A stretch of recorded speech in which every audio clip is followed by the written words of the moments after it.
não há como falar da graça sem falar do amor. Os dois andam tão juntos que às vezes na Bíblia é colocado como sinônimo, graça e amor. O amor é a maior coisa que a gente pode observar em Deus.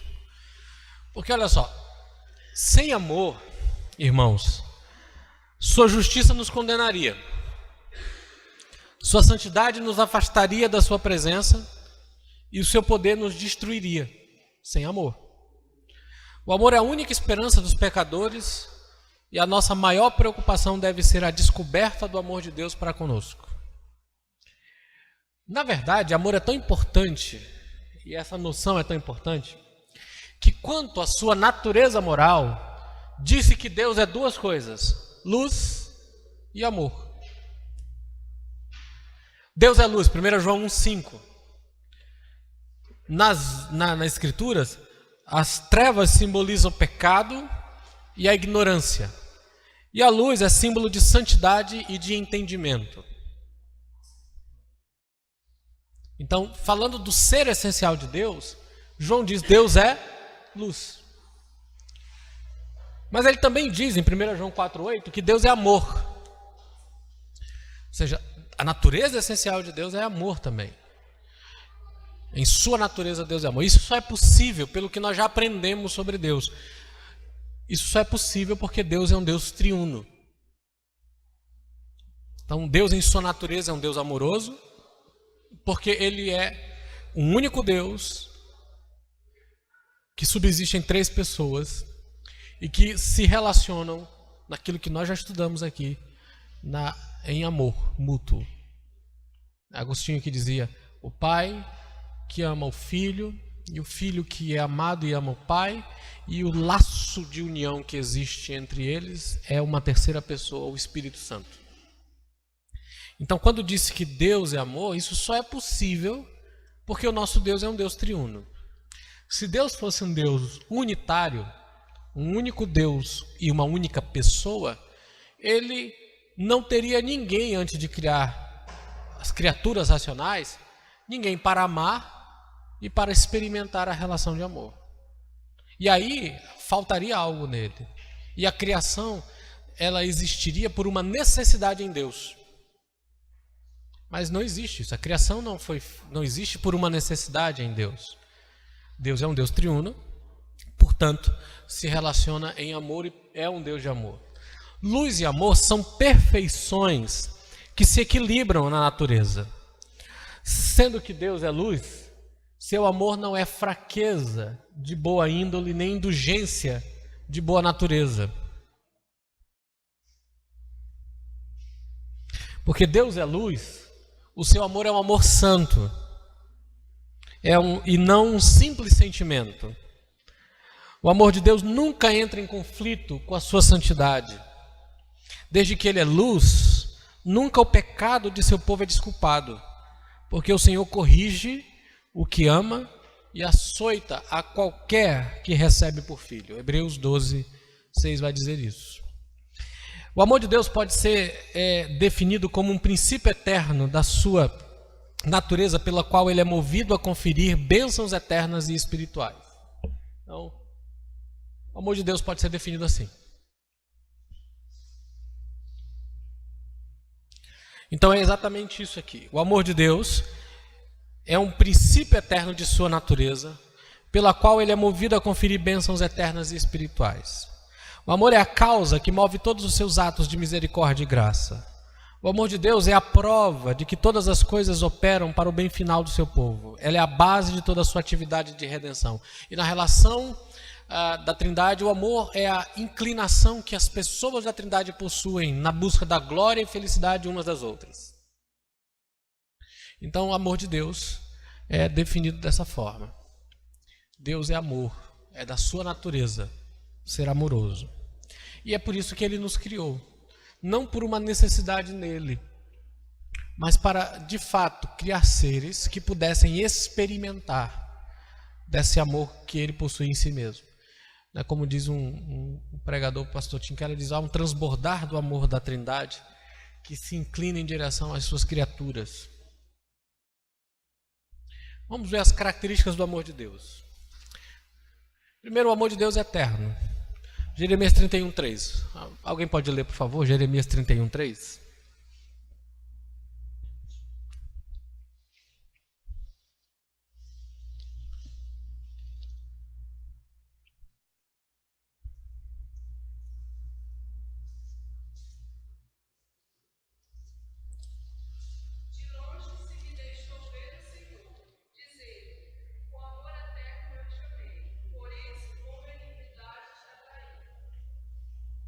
Aqui o segredo da atração do pecador a Deus é explicado no texto. Ele atrai porque ele ama.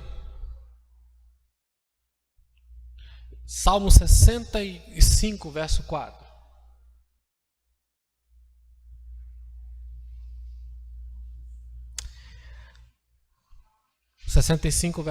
Bem-aventurado aquele a quem Deus escolhe, bem-aventurado aquele a quem escolhes e fazes chegar a ti.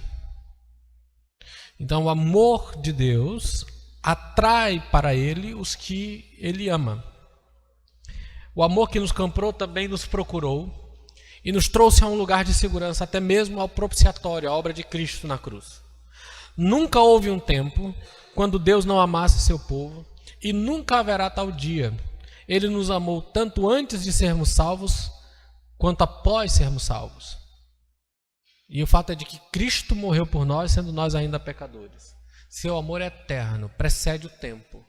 Mas quando a palavra eterno também apresenta, é de que ele permanece para sempre. É um amor que antecede e que permanece. Por Deus ser eterno, seu amor é eterno também. Essa é uma boa notícia para nós. O amor de Deus também é imutável. João 13:1 diz: tendo amado os seus que há no mundo, amou-os até o fim. Ou seja, Deus não muda, nem pode haver mudança em seu amor. Seus planos não mudam, sua natureza não muda, seu amor também não muda. É um amor imutável, né? O amor de Deus não varia, nem conhece final. De onde corre, sempre corria, do trono manancial. Bonitinho, tá até rima, né? Desculpa, deixa eu voltar, pronto.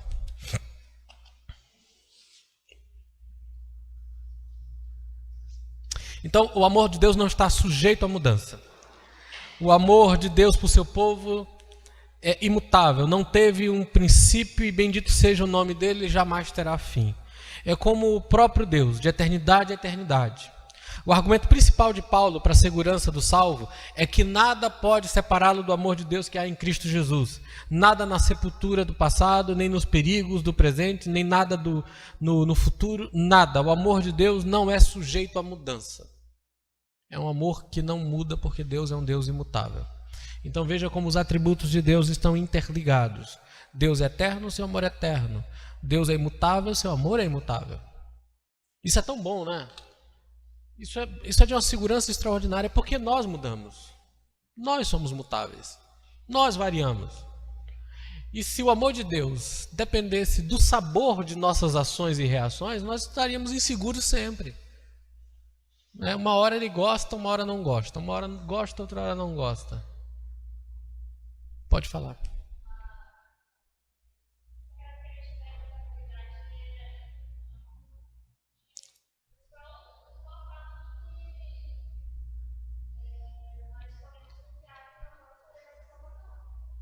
Isso. Vamos ver o seguinte, pensa comigo.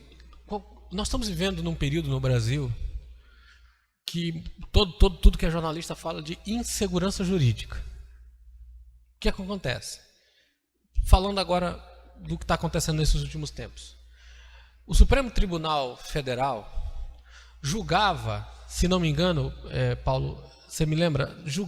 Sempre julgou, até acho que 98, não tenho bem a data, julgava o seguinte: quem era condenado em segunda instância já podia ser punido. Depois começou-se a questionar o assunto e, se não me engano, em 2016 houve uma discussão em plenário e a maioria entendeu que assim deveria ser. Agora, há pouco tempo, por causa de um certo senhor, não desse senhor, mas de um grupo de políticos, a gente bem sabe disso, que um dos ministros está sempre disposto a defender, porque enquanto a coisa estava só contra o Partido dos Trabalhadores, ele votava de um jeito, mas quando chegou ao PMDB, PSDB e aliados, ele mudou de ideia. Claramente mudou de ideia. E evidentemente que agora eles querem mudar a jurisprudência. E ao fazer isso, vão causar um estrago sem tamanho no Brasil, porque vai soltar um monte de bandido que já está preso, bandido de tudo que é tipo e naipe.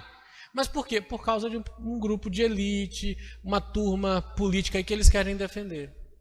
O Supremo Tribunal Federal no Brasil é a última instância que um cidadão brasileiro tem para ver julgadas as suas queixas. E se nós olhamos para um juiz do Supremo Tribunal e vemos que ele é parcial, mutável, por causa de relações pessoais, aonde está a nossa segurança aí? Não temos segurança. Nós estamos vivendo um país inseguro. Tanto que só há possivelmente algumas soluções para isso.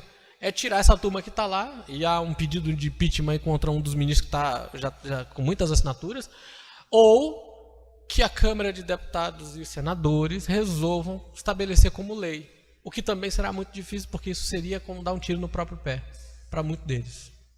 Então nós temos que confiar na graça de Deus.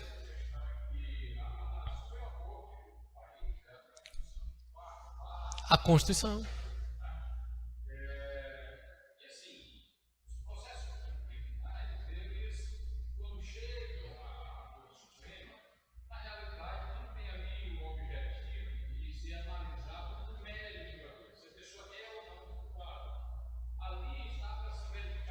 Se o processo foi feito corretamente, né?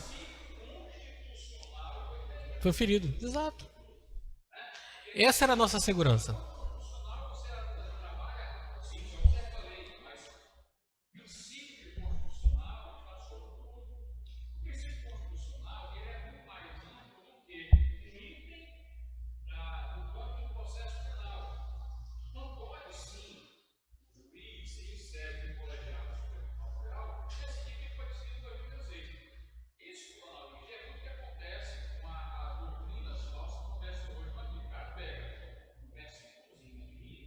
Tira do contexto. Exatamente.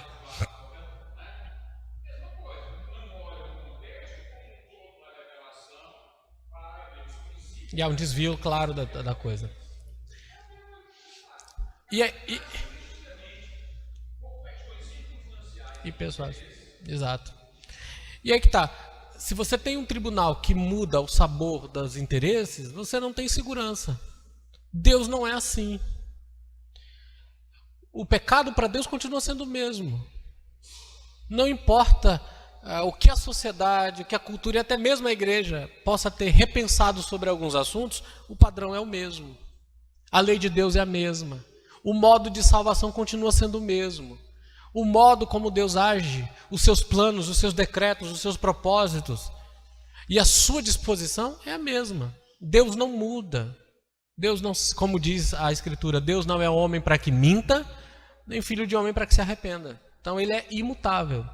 Quando ele ama alguém, ele coloca um amor eletivo, redentor, ele não tira o amor. Ele permanece amando essa pessoa.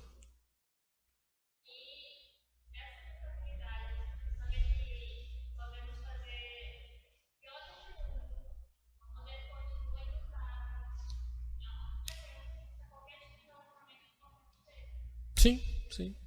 O padrão de relacionamento que nós devemos ter uns com os outros é o amor que Deus tem por nós, sim. Nós deveríamos amar do mesmo modo. Assim como eu tenho amado vocês, vocês devem amar vocês uns aos outros. Esse amor de Deus é soberano. Deus é soberano, consultando seu próprio prazer majestoso e operando todas as coisas conforme o conselho da sua vontade. Portanto, segue-se que seu amor é soberano. Ele por si mesmo escolhe os objetos do seu amor. Isso é auto-evidente, né? Se ele ama Jacó e odeia Esaú, quem pode criticá-lo? Se ama o pecador caído e odeia o anjo caído, quem interrogará o seu direito de agir de tal maneira? Se é verdade que ele se compadece de quem quer e endurece a quem quer, quem é o homem para discutir com Deus? Porque quem é soberano aqui? Deus. Né? Vamos um pouquinho mais. Não há no pecador, e aqui antes de passar para outra parte, não há nada no pecador que faça Deus amá-lo. Ninguém pode reivindicar o direito do amor de Deus. Deus tem que me amar. Ele é obrigado a me amar. Não, o amor é soberano e de graça. O que existia no pecador que atraísse o coração de Deus? Nada. Absolutamente nada. A verdade é que todos mereciam a ira dele. Tudo que havia em mim atraía o ódio dele.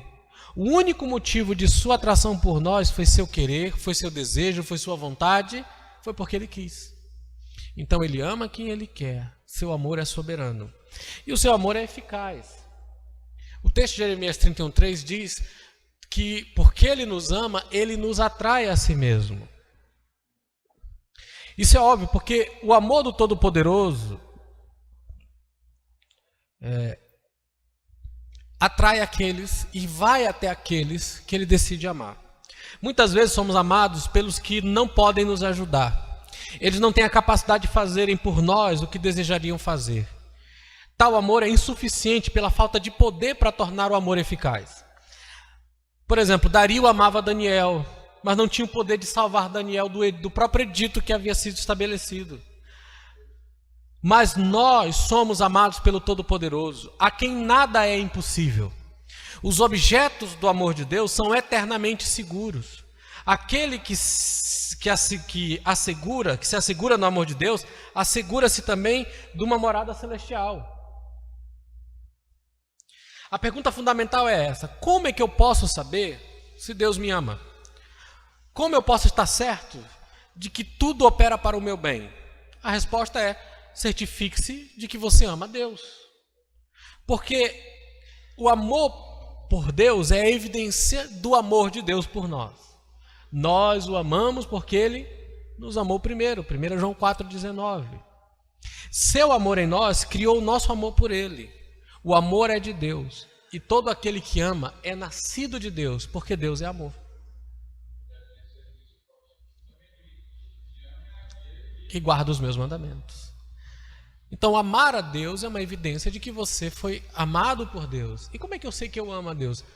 É o que diz João 14, que é exatamente guardar os mandamentos, viver em santidade, procurar agradar-lhe em tudo. Então, essas são as características do amor de Deus. Manifestações do amor de Deus, irmãos. O amor de Deus pelo pecador manifestou-se na dádiva do Filho. Essa é a principal coisa que a Escritura diz. O amor sempre doa. O amor dá o amor dá do que tem de melhor. Deus amou de tal maneira que deu seu Filho unigênito. Cristo amou a igreja de tal maneira que deu-se a si mesmo por ela. Efésios 5:25. O bom pastor dá sua vida pelas ovelhas, João 10, verso 11. Como um judeu típico, por exemplo, Nicodemos pensava que Deus amava somente os judeus.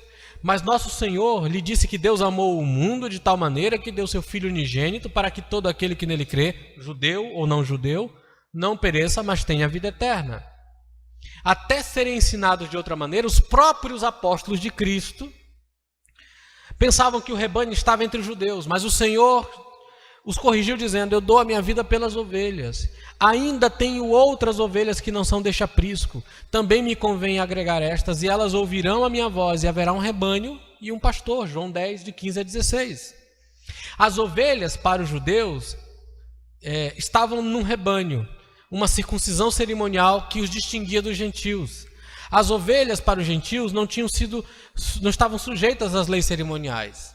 Ao salvar as ovelhas entre os judeus, Cristo os tirou do rebanho do judaísmo E as fez um com as ovelhas entre os gentios que ouviram a sua voz, havendo assim apenas um só rebanho, um só pastor. Todo o povo de Deus é um em Cristo, pois não há mais judeu, nem grego, não há servo, nem livre, nem homem, nem mulher, porque todos são um em Cristo Jesus. Isso não ensina que existem esferas diferentes no serviço a Deus, mas antes que todos somos salvos por uma salvação comum, e essa salvação é uma dádiva da graça, porque Deus nos deu Jesus. Então, o amor, ele doa. Ele deu o seu Filho. Romanos capítulo 5. O texto diz que Deus prova o seu amor para conosco, em que Cristo morreu por nós, sendo nós ainda pecadores. Romanos capítulo 5, a partir do verso 6. Pois Cristo, quando nós ainda éramos fracos, morreu a seu tempo pelos ímpios. Dificilmente alguém morreria por um justo, embora por uma pessoa boa alguém talvez tenha coragem para morrer. Mas Deus prova o seu próprio amor para conosco, pelo fato de Cristo ter morrido por nós quando nós ainda éramos pecadores. Então o amor de Deus, ele se manifesta na dádiva do Filho, mas não há dádiva qualquer, na dádiva para morrer por nós. Sua morte na cruz, sua condenação em nosso lugar, é sinal evidente do grande amor de Deus por nós. É incrível isso. Eu paro para pensar nisso. Ontem à noite, antes de dormir, eu estava lendo João 17, e a gente passa por textos e esquece de lê-lo com cuidado, mas é bom fazer isso. Olha o que diz João 17, 24. Eu amo a oração do Senhor, mas esse verso é muito bom. João 17, 24. A oração inteira é maravilhosa, mas parem para pensar aqui.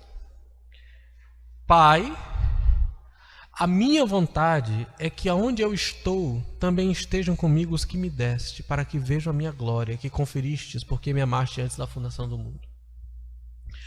Você parou para pensar que, e aqui a versão King James, a versão antiga, ela é muito forte. Ela traduz assim: Pai, eu quero. É assim que Jesus está falando com Deus Pai. Eu quero. O que é que Jesus quer?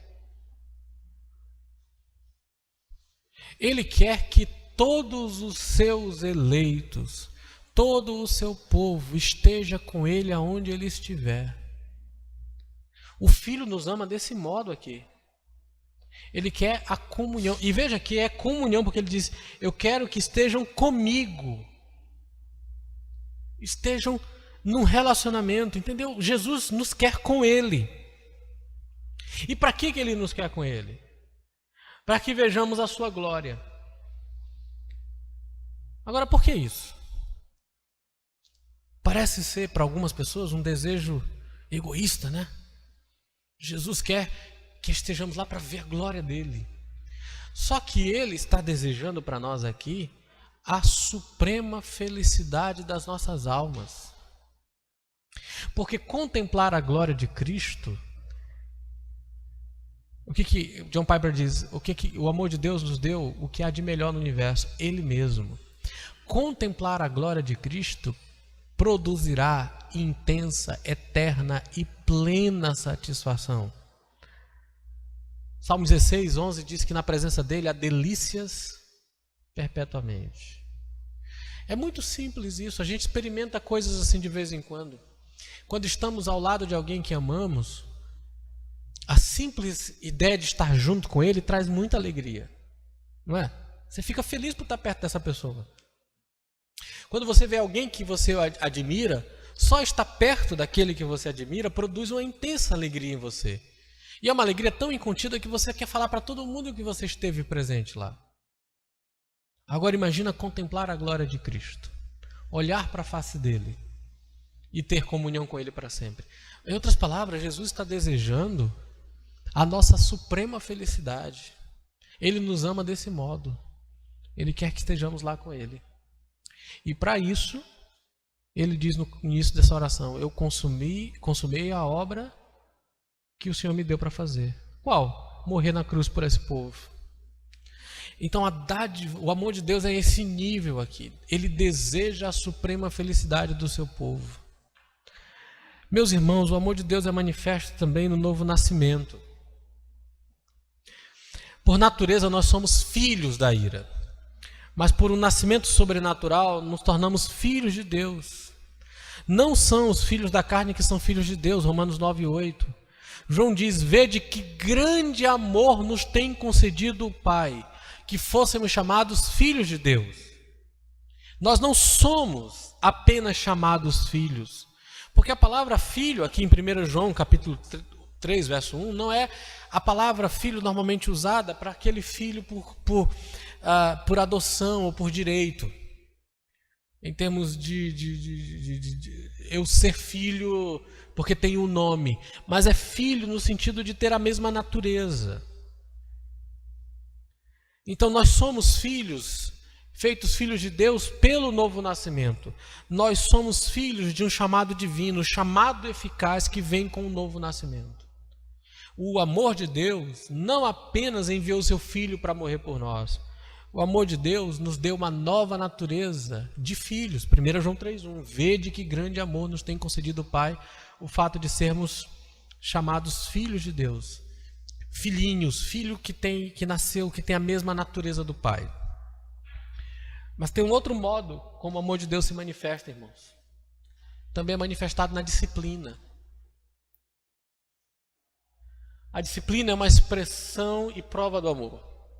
Porque o Senhor corrige o que ama e açoita a qualquer que recebe por filho. Hebreus capítulo 12, verso 6. Aqui está a prova de que nenhum filho de Deus é perfeito. Todos precisam de açoite. Né? A palavra corrigir significa treinar um filho, criá-lo. E a palavra açoitar significa surrar, bater mesmo, surra. E aí temos o modo bíblico de treinar um filho. Como é que se treina um filho de acordo com a Bíblia? Muitas vezes é batendo, surrando. Então essas duas coisas andam juntas. Os filhos necessitam de treinos e necessitam de açoites. E o amor de Deus nos dá o que nós precisamos. A correção vem da mão amorosa de um pai sábio. A condenação vem dos lábios retos de um juiz santo e justo. Quando os santos são confrontados por causa do pecado, eles são corrigidos por um Senhor para não serem depois condenados com o mundo. 1 Coríntios 11:32 diz isso. A correção não é prazerosa, mas é proveitosa. Ela multiplica os frutos de retidão e nos faz participar de sua santidade. Hebreus 12, de 10 a 11. Então, a Bíblia nunca promete que disciplina vai ser uma coisa prazerosa, mas vai ser proveitosa. Ela vai trazer frutos para a vida espiritual das pessoas.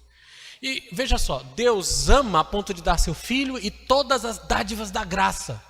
Deus ama ao nos dar uma nova natureza para sermos os seus filhos. Mas esse é um aspecto do amor que a gente pouco ouve falar por aí, né? O amor de Deus em disciplinar os seus filhos e treiná-los para que sejam aperfeiçoados e santificados. Porque o plano de Deus para nós é que sejamos iguais a Jesus.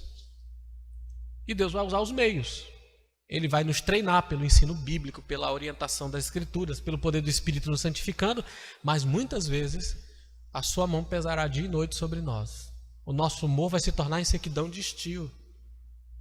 Porque a mão de Deus vai trazer disciplina. E é muito bom, como diz o salmista no Salmo 119, foi bom eu ter padecido porque eu aprendi a observar a tua lei.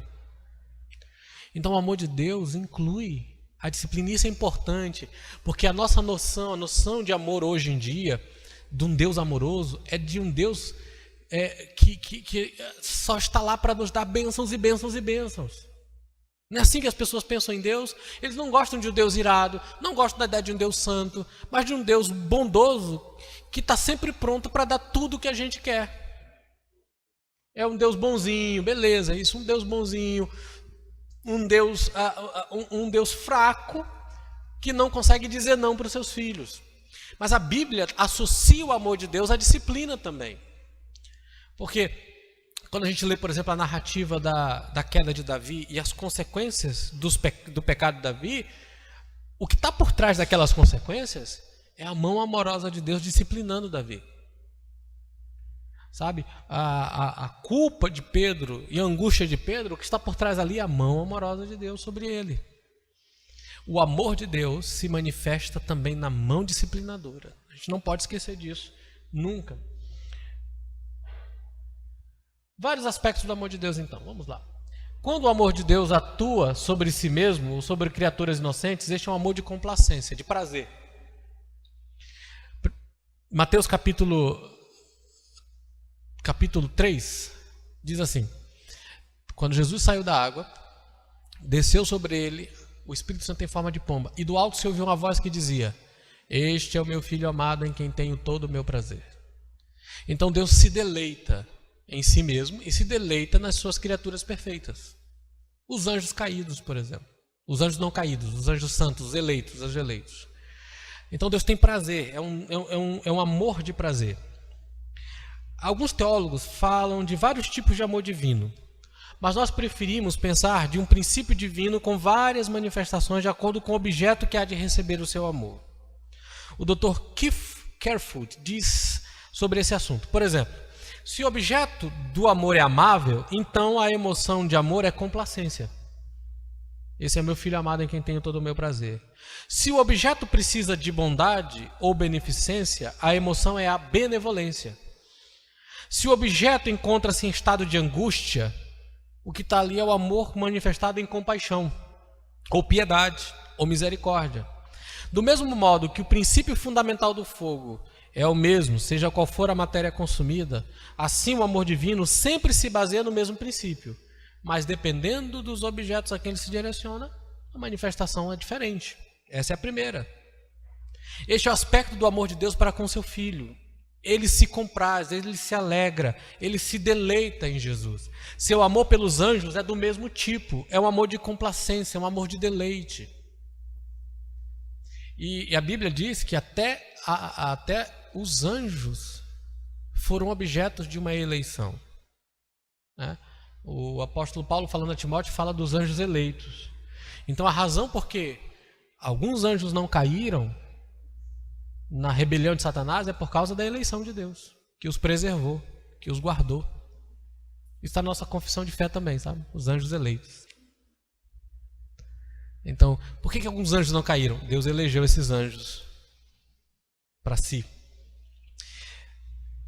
Agora, quando o amor de Deus é para o pecador, como objeto que precisa de misericórdia, então é manifesto em forma de piedade e de compaixão.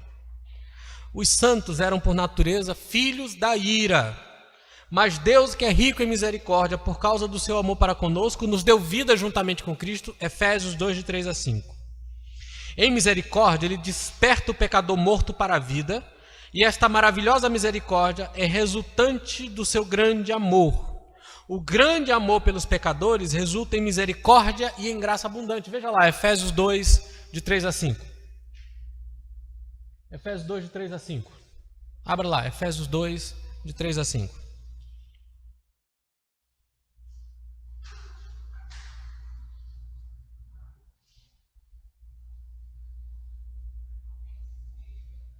Efésios 2, 3 a 5. Alguém pode ler, por favor?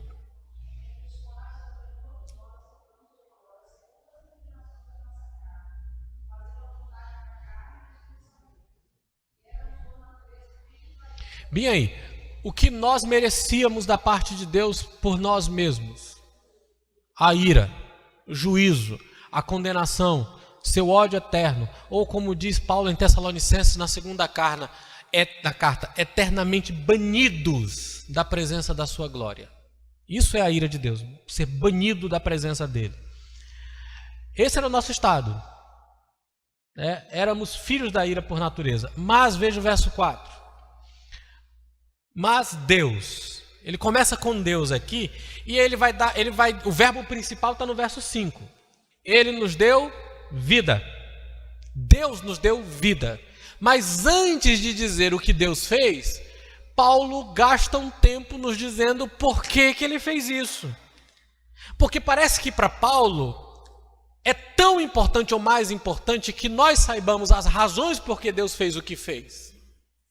Porque ele começa dizendo, mas Deus, primeiro, que é rico em misericórdia. E por que ele é rico em misericórdia? Por causa do seu grande amor com que nos amou. Ele nos salva pela graça. É isso que diz no final do verso 5. Pela graça vocês são salvos. Então, em misericórdia ele desperta o pecador morto para a vida. E esta maravilhosa misericórdia é resultante do seu grande amor para conosco. Eu não sei o que vocês acham disso, mas essa expressão, por causa do grande amor com que nos amou, é algo para a gente parar e pensar e meditar o tempo inteiro. Que amor incrível é esse? Pensar mesmo. Você já parou para pensar que Deus nos ama nesse nível extraordinário? O grande amor com que Deus nos amou. O grande amor pelos pecadores resulta em misericórdia e graça abundante. O grande amor pelos pecadores faz isso.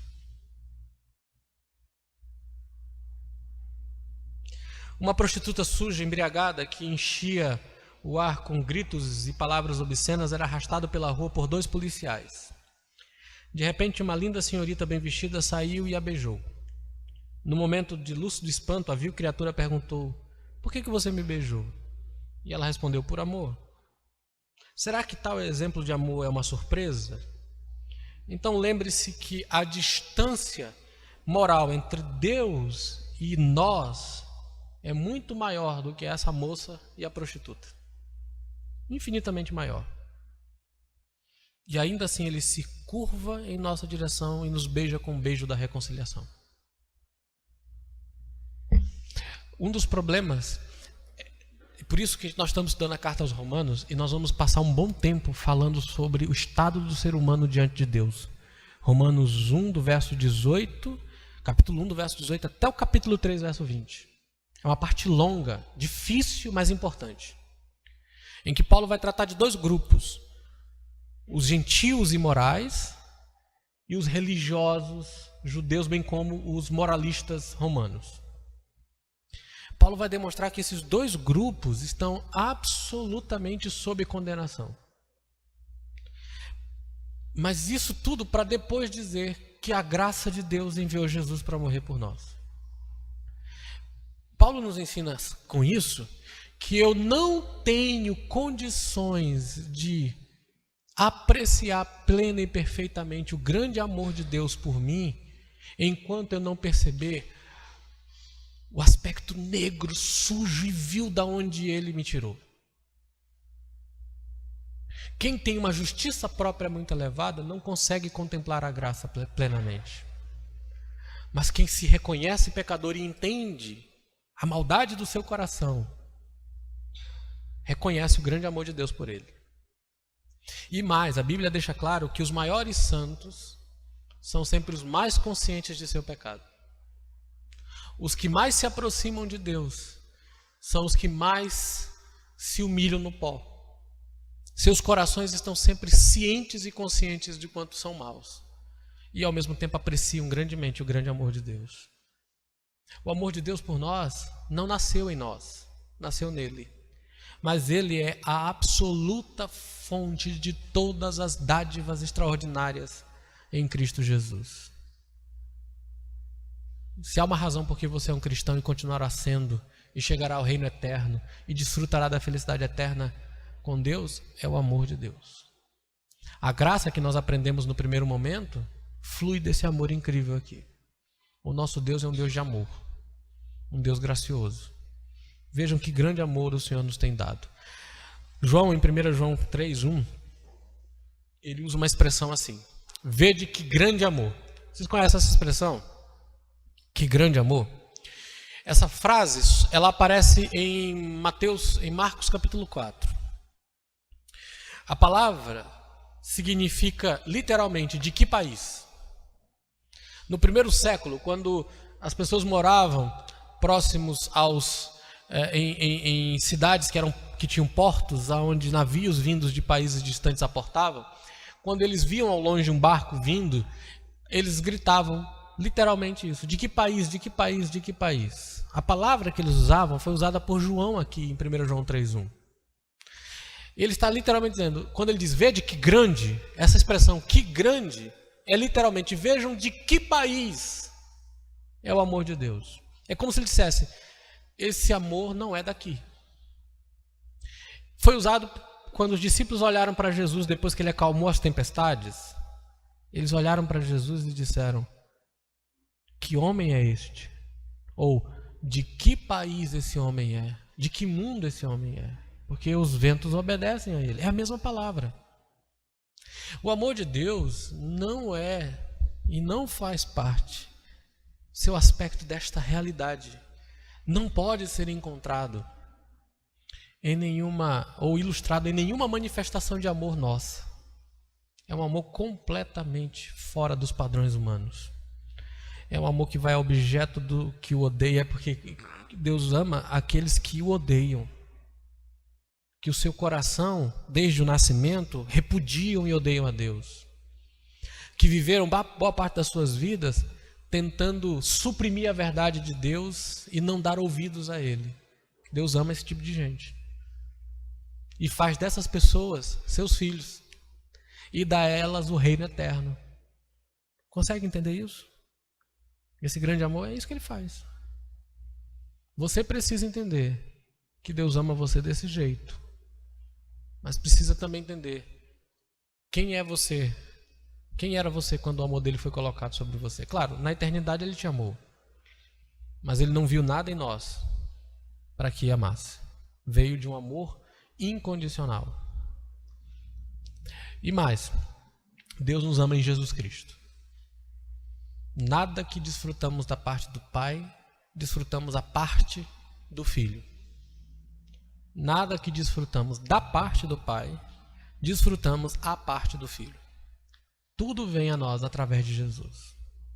Ok? Então vamos orar. Senhor, obrigado por essa tarde na Tua presença e por aprendermos mais sobre esses dois maravilhosos atributos do Senhor. Tua graça e o Teu amor. É maravilhoso aprender que somos amados dessa forma tão incrível e que desfrutamos dessa graça que é a fonte de todas as dádivas e bênçãos que vêm a nós. Obrigado, Pai, pela Tua bondade e Teu amor, em nome de Jesus. Amém. O presbítero Carlos quer dar uma palavrinha antes da gente encerrar?